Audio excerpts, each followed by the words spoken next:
AP వ్యాప్తంగా 5 జిల్లాల్లో 50 మంది మావోయిస్టులను అదుపులోకి తీసుకున్నట్లు అడిషనల్ డీజీ మహేష్ చంద్ర లడ్డా తెలిపారు.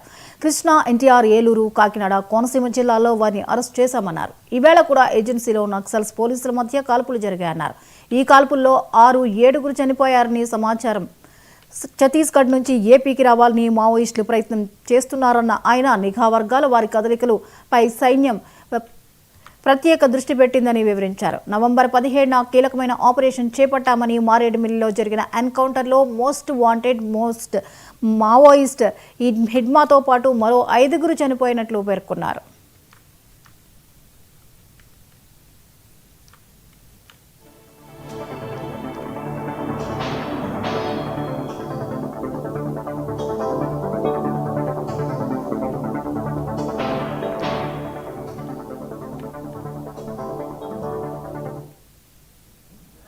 సో దాంట్లో 7 మావోయిస్ట్ చనిపోయారా ఇప్పటి వరకు మాలో ఫీల్డ్ నుంచి చెప్పిన ప్రకారం. దాంట్లో 4 మేల్ అండ్ 3 ఫీమేల్ ఉన్నాయి. దీనిలో ఇప్పుడు ఐడెంటిఫై చేస్తున్నారు, బట్ టెంటేటివ్లీ ఒక మనిషి ఐడెంటిఫై అయ్యారంటే మేటూరి జోగారావు అలియాస్ టేక్ శంకర్. ఆయన బేసికలీ శ్రీకాకుళం నుంచి, is a native of Srikakulam. Is a incharge CCM for Andhra Odisha border. And he's specialized in technical things, either arms manufacturing, communication and chustaro. But it is a tentative information. Once everything confirms, I'll be able to again tell you, or our officers will tell you.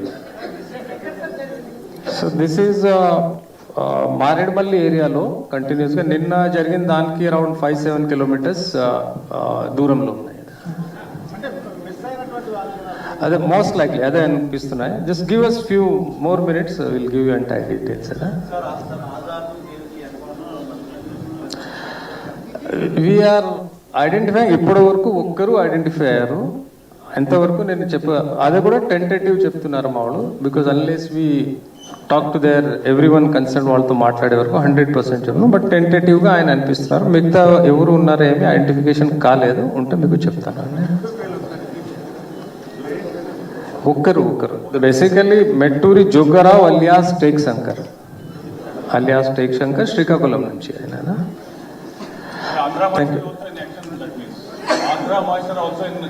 Yeah, this person is there from last almost 15-20 years nunchi. He is there in the movement. He left this place after continuous operations from there, and probably he would have come to revive the things again, as we are telling in continuation with yesterday's operation. So దాంట్లో 7 Maoist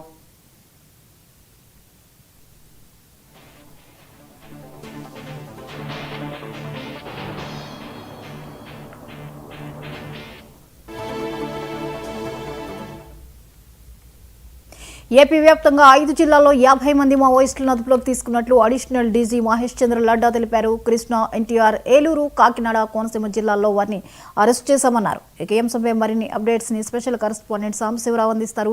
Sambasivarao, ఏపీలో 50 మందిని మావోయిస్టులని కస్టడీలోకి తీసుకున్నట్లుగా తెలుస్తోంది, వివరాలేంటి? జ్యోతి, మనం చూసుకున్నట్లయితే ఆంధ్రప్రదేశ్ వ్యాప్తంగా నిన్నటి నుంచి కూడా మావోయిస్టులకు సంబంధించి ఏరువేత కార్యక్రమం చక్కగా జరుగుతుందని చెప్పాలి.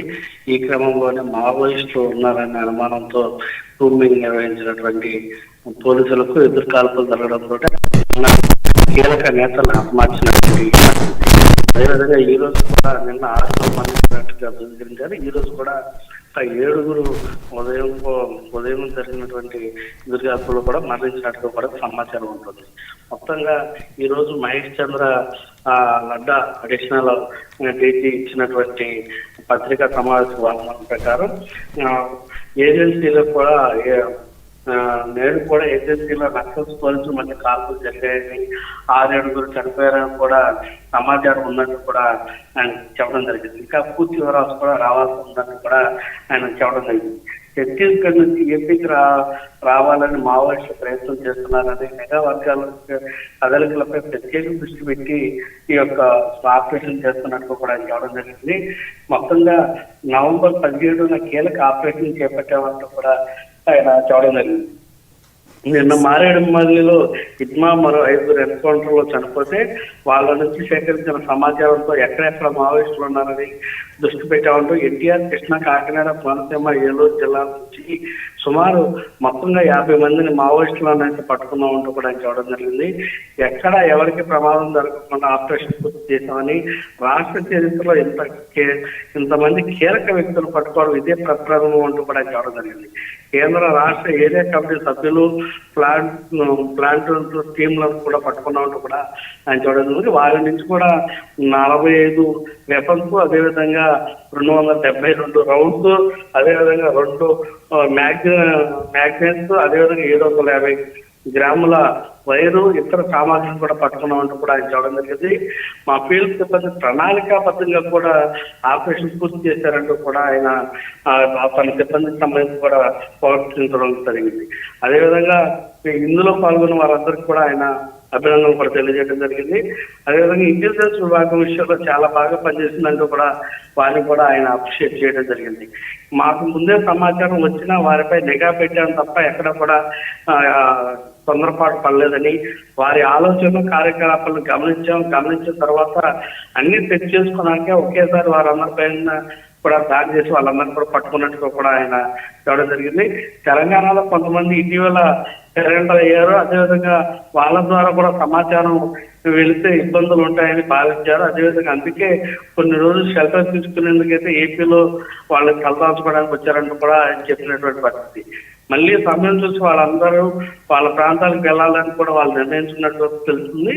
వారి మూవ్మెంట్ ప్లాన్ ప్రకారం ఎంత సమాచారం లేదంటూ కూడా చెప్పింది. యజమాను పట్టుకున్నాక చంపేశామనే ప్రచారంలో నిజం లేదంటూ కూడా ఆయన ఆఖరిలో కూడా చెప్పడం జరిగింది. మొత్తంగా రాష్ట్ర వ్యాప్తంగా ఉన్నటువంటి ఏదైతే మావోయిస్ట్ స్థావరాలపైకి కావచ్చు, అంటే వీళ్ళందరూ కూడా కూలి పని కోసం వచ్చామంటూ కూడా విజయవాడ, ఇతర ప్రాంతాల్లో నిన్న దొరికినటువంటి వాళ్ళందరూ కూడా కూలి పని కోసం వచ్చామంటూ కూడా షెల్టర్లు తీసుకోవడం, ఎవరికైనా అనుమానం వస్తే వారిని బెదిరించడం, వారిని బెదిరించి వారిని వాళ్ళ కస్టడీలో పెట్టుకుని వీళ్ళు కార్యకలాపాలను సాగించడం జరిగింది. మొత్తంగా వీటన్నిటిని నిశ్చితంగా గమనించినటువంటి డిపార్ట్మెంట్ ఎక్కడా కూడా తొందరపాటు చర్యలు అయితే తీసుకోకుండా క్రమంగా ప్రజలకు ఎక్కడ కూడా, అంటే ఆ చుట్టుపక్కల ఉన్నటువంటి ప్రజలకు కూడా ఎటువంటి ఇబ్బంది లేకుండా ఆపరేషన్స్ అయితే వాళ్ళు చేసి వీరందరినీ అరెస్ట్ చేయడం జరిగింది. మొత్తంగా ఆంధ్రప్రదేశ్ చరిత్రలోనే ఇది ఇంత పెద్ద భారీగా మావోయిస్టులు పట్టుకోవడం కావచ్చు, మావోయిస్ట్ ఏరియాస్ కావచ్చు, ఇది జరగడం అనేది మనం చూడదగ్గ విషయం. సాంబశివరావు, మావోల్ని ఈ విధంగా ఒక హిడ్మా హతం చేయడం కానివ్వండి, నిన్న ఈరోజు జరిగినటువంటి ఈ కాల్పుల్లో జరిగిన మృతుల విషయానికి వచ్చిన, అలాగే ఇప్పుడు జరిగిన అరెస్ట్లు, ఇవన్నీ చూస్తే మీరు అన్నట్లుగా ఇది ఏపీలోనే ఇది అతిపెద్ద విషయంగా మనం చెప్పొచ్చు. అయితే దీంతో మావోలు పూర్తిగా బలహీనపడే ఛాన్సెస్ ఉన్నాయా? హిడ్మా లాంటి వాడు హతమయ్యాడు కాబట్టి మావోల ఏరివేత అనేది ఇంకా మరింత ఈజీ కానుందా? జ్యోతి, గతంలో మనం కూడా చూసాం. హిడ్మా కంటే కూడా పెద్ద వారు మరణించినప్పుడు ఇంకా మావోయిస్ట్ పని అయిపోయింది, మావోయిస్ట్ ఏరియాకు పూర్తిగా అయిపోయింది, ఇంకా మావోయిస్టులు ఉండరు అనే సంకేతాలు అయితే అప్పట్లో కూడా అందరికీ వచ్చినటువంటి పరిస్థితి. కానీ కాలక్రమంలో హిడ్మా లాంటి వాళ్ళు తెరపైకి రావడం, అదేవిధంగా ఇంకా అప్పటితో పాటు మరికొందరు నాయకత్వ లక్షణాలతో నాయకత్వం వహించడం, మావోయిస్ట్ పార్టీకి మరింత బలం చేకూర్చినప్పటికీ కూడా 20 సంవత్సరాలుగా హిడ్మాని మనం చూస్తా ఉన్నాం. ఆయన 20 సంవత్సరాలుగా కూడా అంచెలంచెలు ఎంతో అగ్రగణ్యంగా ఉన్నటువంటి పరిస్థితి మావోయిస్ట్ పార్టీలో. ఇట్లా మనం చూసుకున్నట్టు కనుక అంతమంది పోయిందా అని అంటే జనసేవకులు ఎంతమంది కలిసారని మనం చూసుకుంటా పోతే అసలు మావోయిస్టులు ఎంతమంది ఉన్నారనేది కూడా మనకు లక్ష్యమైనటువంటి పరిస్థితి. ఇది పూర్తిగా అంటే ఛత్తీస్గఢ్, ఒరిస్సా ఆ ప్రాంతాల్లో అత్యధిక కూడా ఆంధ్రప్రదేశ్ వైపు వస్తున్నటువంటి వారు, అంటే మొత్తంగా దేశం మొత్తం మీద అయితే కేంద్ర ప్రభుత్వం తీసుకుంటున్నటువంటి నిర్ణయాలతోటి కేంద్ర ప్రభుత్వం బలగాలు అణిచివేస్తున్న తీరు బట్టికి చాలా వరకు మావోయిస్టులు అయితే మాత్రం అంతపడ్డారు. అదేవిధంగా వారిని అరెస్ట్ చేసి అదుపులో తీసుకోవడం కానీ ఇలాంటి కార్యక్రమాలు చేయడం వల్ల వాళ్ళు చాలా కుదించిపోయారని మనం చెప్పాలి. కానీ ఎక్కడ కూడా నాయకత్వం లేదు అనుకున్న క్షణంలో ఎవరో నాయకత్వం నేతృత్వం ముందుకు రావడం, మనం చూసుకున్నటువంటి పరిస్థితి. మొత్తంగా ఇప్పుడు జిత్మా మరణం తర్వాత మావోయిస్టులు అయితే చాలా భయాందోళన అయితే నెలకొన్నటువంటి పరిస్థితి ఉంటుంది. ఎవరో మరి నాయకత్వానికి ముందు తీసుకెళ్ళడానికి ఎవరైనా వస్తారా, లేక ఇక్కడతోటి నాయకత్వం కుసించిపోతుందా అనేది మనం వేచి చూడాల్సినటువంటి పరిస్థితి ఉంటుంది. Right, thank you Sambasivarao.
ప్రధాని నరేంద్ర